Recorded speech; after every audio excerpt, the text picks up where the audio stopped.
Badai Berganti Badai, karya Tuti Nonka, narator Hanifah Abu Marzuki.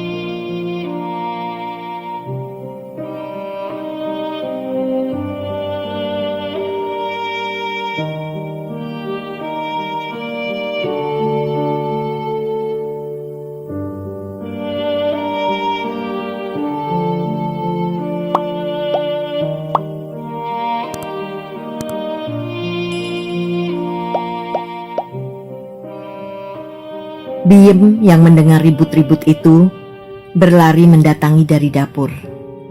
Dengan gopoh dan bingung, dipandangnya Salamah yang masih telungkup di atas meja makan. Pintu kamar Taryadi masih terbuka dan pemandangan di dalam dapat dilihat dengan jelas dari tempatnya berdiri. Sejenak Salamah ingat keadaan Taryadi yang tanpa pakaian, yang tidak boleh terlihat oleh siapapun, apalagi Biem. Namun ingatan itu hanyut kembali dalam pusaran pikirannya yang kalut. Bu, Bapak! Gadis desa yang dungu itu berseru-seru dengan panik. Ditolehnya Salamah dan Taryadi bolak-balik, seperti kucing disergap dari dua penjuru. Salamah tak menyahut, tak bergerak. Suara Taryadilah yang kemudian terdengar, perlahan-lahan dan putus-putus. Ambil handuk basah. Cepat bawa ke sini. Biem bergegas pergi ke belakang dan melaksanakan perintah tuannya dengan secepat-cepatnya. Sebuah handuk basah diberikannya kepada Taryadi yang sudah berhasil berpakaian dan duduk terkulai di atas kursi. Panggil becak. Bilang suruh ngantar orang ke rumah sakit Mangkuwilayan. Taryadi berkata lagi sambil dengan hati-hati mengusap kepalanya dengan handuk basah. Tapi segera saja usaha untuk membersihkan diri itu dihentikannya. Kepalanya teramat sakit, seakan baru saja dibelah dengan kapak. Handuk yang semula berwarna kuning telah berubah warna menjadi merah kecoklatan. Merah oleh darah dan coklat oleh kecap. Biem dengan cepat berhasil mendapatkan becak dan kembali untuk memberitahu majikannya. Taryadi berjalan tertatih-tatih keluar kamar. Salamah masih pada posisi semula, menelungkup di atas meja. Ia hanya mendengar langkah-langkah Taryadi yang berat terseret-seret menjauh. Ia tidak melihat bagaimana suaminya pergi ke rumah sakit sendiri. Tidak tahu bahwa begitu berada di atas becak, lelaki itu jatuh pingsan. Salamah merasa waktu berhenti berputar, atau barangkali dirinya lah yang terlepas dari putaran waktu. Entah berapa lama kemudian, yang dirasanya sudah berabad-abad, ia mengangkat kepala dan menatap sekelilingnya dengan kabur. Perlahan ia bangkit berdiri. Wajahnya kusut masai, seperti arwah nenek-nenek bangkit dari kubur. Dengan susah payah, ia menyeret tubuhnya ke kamar Aminah. Pintu kamar Aminah terkunci rapat. Salamah mengetuk dan memanggil-manggil. Aku, Min, bukalah. Perlahan pintu terkuak.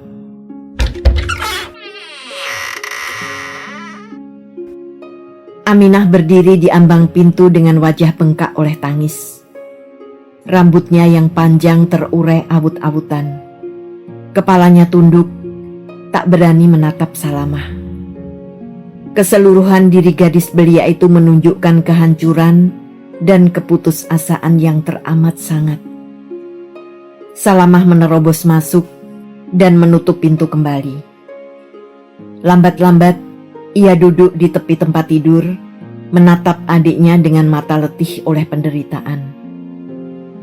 Aminah masih berdiri di tempatnya tanpa bergerak, masih menundukkan kepalanya dalam-dalam. Hanya sesekali bahunya berguncang oleh isak yang ditahan kuat-kuat. Duduklah, Min. Salamah berkata, setelah lama Aminah tidak bergerak-gerak juga.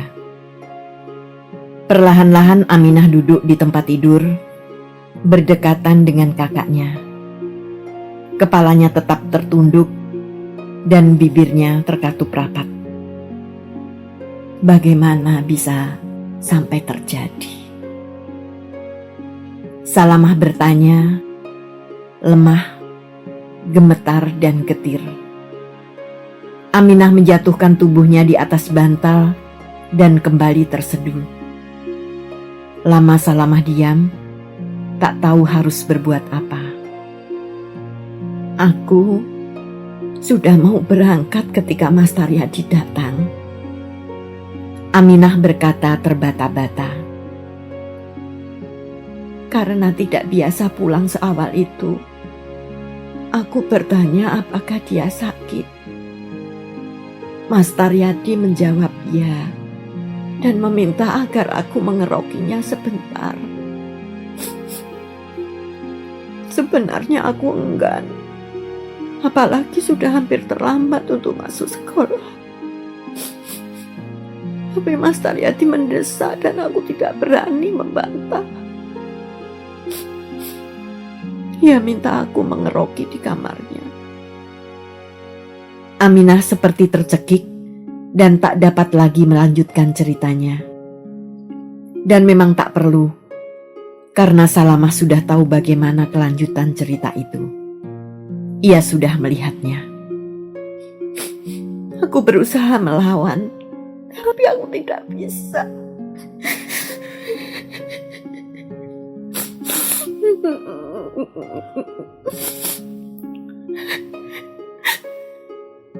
Bagaimana nasibku nanti, yuk? Bagaimana kalau Mas Rais tahu? Salamah menelan ludahnya dengan susah payah. Terasa pahit dan menyakitkan tenggorokan. Kebencian dan dendam kepada Taryadi begitu tuntas meluluhkan hatinya, hingga ia bahkan tak bisa merasakan apa-apa lagi. Besok pagi kau harus pulang ke Blora. Kau tak boleh tinggal di sini barang sehari pun lagi. Salamah berkata, Yuk, kau menuduh aku sengaja. Kau tak percaya padaku. Yuk.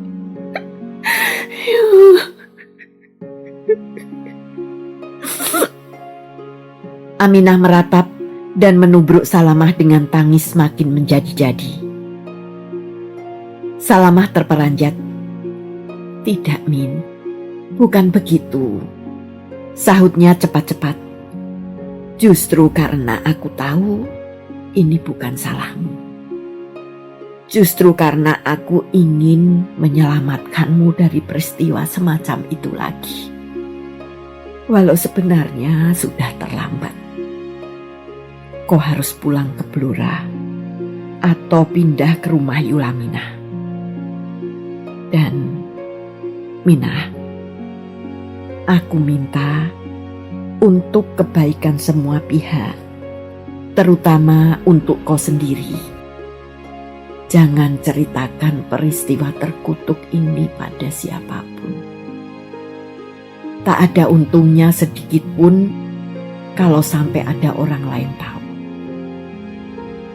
Aku sendiri akan tetap membuat perhitungan dengan Mas Taryadi. Kebiadabannya benar-benar sudah melampaui batas. Ia harus dienyahkan sebelum mendatangkan bencana lagi bagi banyak orang. Aminah berusaha menahan tangisnya dengan sekuat tenaga. Sekolahku belum tamat, Yu. Bapak dan ibu akan kecewa sekali kalau aku pulang tanpa ijazah guru.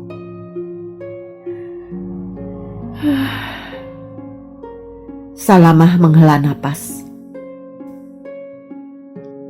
Ya, karena itu pindahlah ke rumah Yulamina. Cari alasan apa saja yang bisa diterima tanpa menimbulkan tanda tanya pada Yulaminah. Sesudah itu lama keduanya saling berdiam diri dalam kesunyian yang penuh suasana pedih. Sekarang kau tahu siapa dia sesungguhnya. Aku malu dan menyesal sekali kau terlanjur menjadi sasaran kebejatannya. Ya Tuhan, bagaimana mungkin ia tega merusak engkau, Minah, adikku sendiri. Suara Salamah lirih penuh luka. Setelah beberapa lama ia kelihatan seperti batu yang tak berperasaan. Kini air matanya mengalir. Air mata yang berasal dari endapan penderitaannya selama bertahun-tahun. Sebenarnya aku sudah lama melihat gelagatnya, Yu. Mas Yati pernah masuk ke kamarku sewaktu aku tidur. Untung aku cepat terjaga. Aminah berkata perlahan. Salamah menoleh dan menatap Aminah dengan pandangan menyesal. Kenapa kau diam saja? Kenapa tidak bilang padaku? Aku enggan, Yu. Aku takut akan merusak hubungan kalian kalau kejadian itu kusampaikan kepadamu. Lagi pula, belum terbukti bahwa ia punya maksud buruk padaku. Aku tidak mau menyebarkan berita yang bisa menjadi fitnah. Salamah menghempaskan napasnya keras-keras. Seluruh dirinya seakan ikut hancur bersama hempasan napasnya yang penuh keputusasaan. Hubungan kami memang sudah lama hancur, Min. Sejak tahun pertama pernikahan kami. Oleh sebab yang serupa ini juga. Desahnya lirih. Aminah memandang kakaknya dengan kaget dan iba, sejenak lupa pada kemalangannya sendiri. Salamah meninggalkan Aminah di kamarnya. Ditemuinya Biem di dapur. Kau tahu apa yang baru saja terjadi? Ia bertanya tajam. Gadis desa itu bingung campur takut. Tidak, Bu. Sahutnya tergagap-gagap. Kau mengira bapak dipukul dengan botol? Salamah mendesak. Dengan ketakutan Biem mengangguk. Selain itu, apa yang kau ketahui? Tidak tahu apa-apa, Bu. Sejak pagi saya sibuk di belakang. Saya malah tidak tahu bapak sudah pulang. Salamah menghela napas. Dadanya yang semenjak tadi pepat terhimpit, kini terasa sedikit longgar. Ia percaya Biem tidak tahu apa yang sudah terjadi pada diri Aminah. Itu yang terpenting. Baik, kalau ada tetangga atau siapapun yang bertanya, bilang bapak jatuh di kamar mandi. Jangan sekali-kali bicara tentang botol yang pecah. Mengerti? Iya, Bu. Pembantu itu mengangguk kuat-kuat.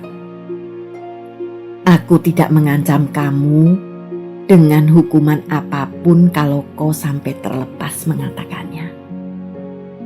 Tetapi kalau kau mau membantu aku, dan itu yang kuharapkan, ingat baik-baik pesanku.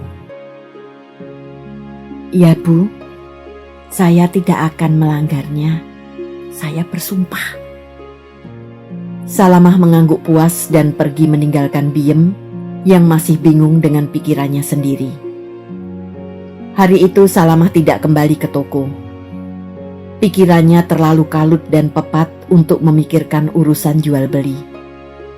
Ia bahkan baru ingat akan tokonya ketika sore hari Mahdi datang mengantarkan kunci pintu toko serta melaporkan bahwa kenalan Salamah yang menunggu gelangnya akan kembali besok pagi. setelah capek menunggu dan Salamah tidak datang-datang. Semula Aminah akan pindah ke rumah Laminah seperti yang dianjurkan Salamah. Tapi entah karena apa, akhirnya ia memutuskan untuk pulang dulu ke Blora. Semua pakaian dan buku-bukunya ia bawa. Salamah memandang adiknya berkemas-kemas dengan hati nyeri.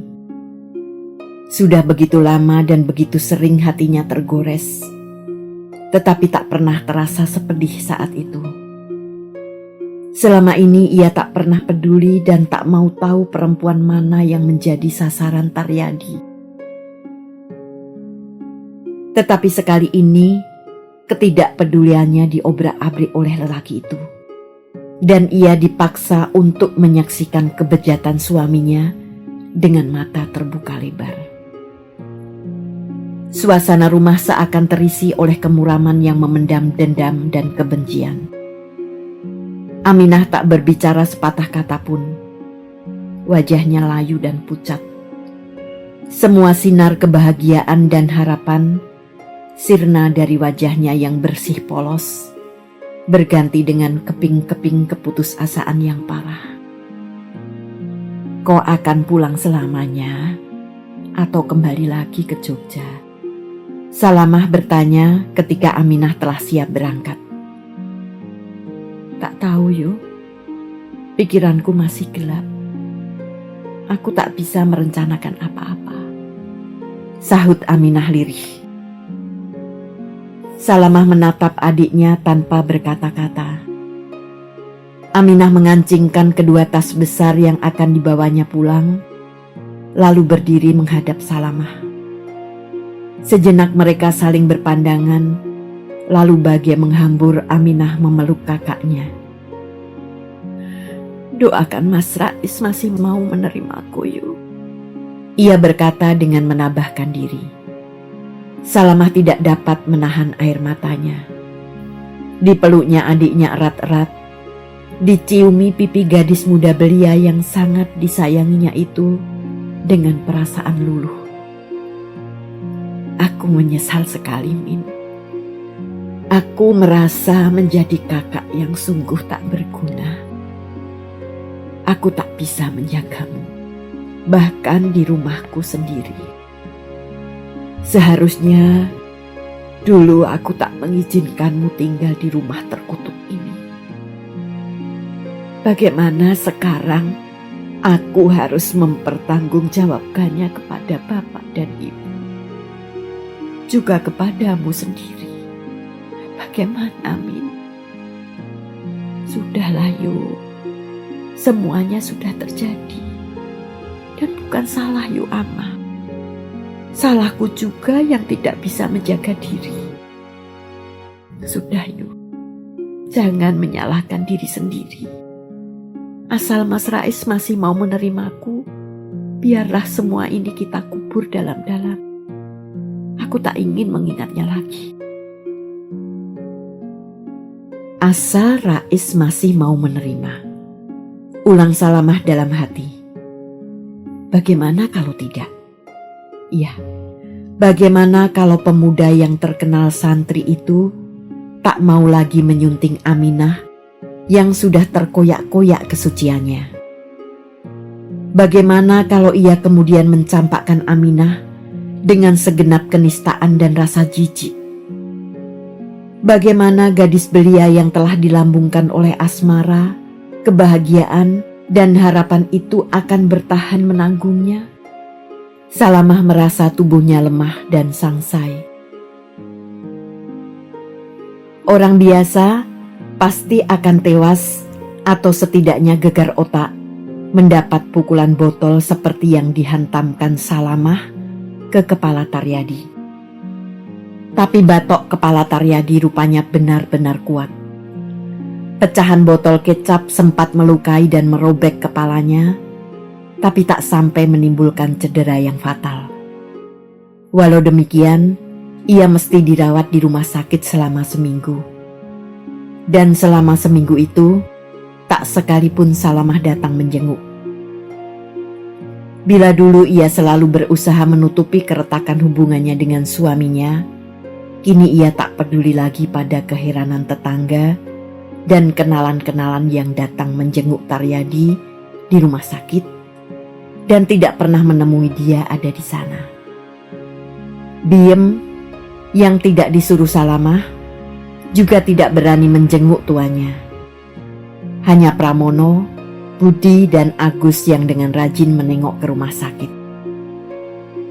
Sejak semula Pramono sudah tahu hubungan antara ayah dan ibunya tidak harmonis. Namun baru pada saat itulah, ketika Salamah betul-betul tidak mau melihat sakit Taryadi, Pramono sadar seburuk apa sesungguhnya hubungan kedua orang tuanya. Dan anak muda yang belum banyak mengerti pahit getir kehidupan itu sangat kecewa pada kenyataan yang dihadapinya. Ibu betul-betul tidak punya perasaan. Wong bapak lagi sakit begitu, orang-orang lain datang menjenguk, ibu melihat saja tidak mau. Aku malu ditanya orang-orang, Bu. Kenapa ibu tidak menengok? Kenapa ibu tidak bercerai saja dengan bapak kalau memang ibu tidak senang kepadanya? Kemarahan yang meledak-ledak membuat pemuda belia itu tak dapat mengontrol kata-kata yang diucapkannya. Salamah memandang anaknya dengan mulut ternganga, kaget dan tidak percaya. Anaknya sendiri menyuruh ia bercerai.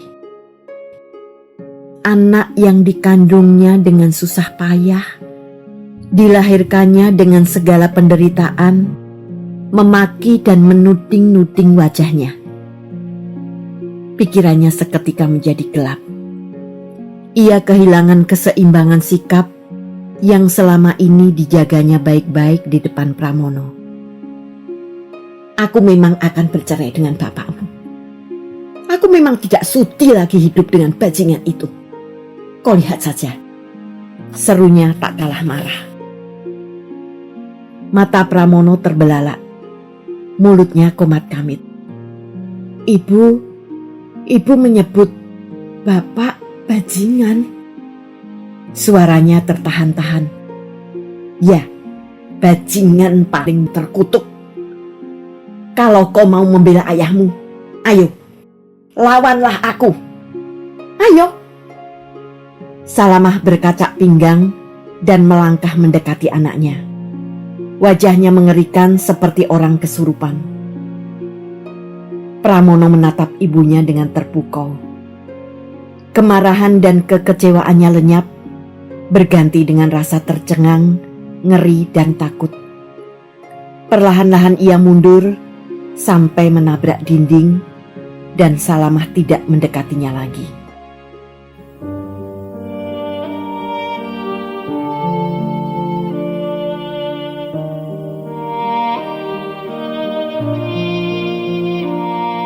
Terima kasih telah menikmati cerita ini. Tuliskan saran atau komentar di bawah untuk memperbaiki channel ini. Jangan lupa tekan tombol subscribe, like, and share.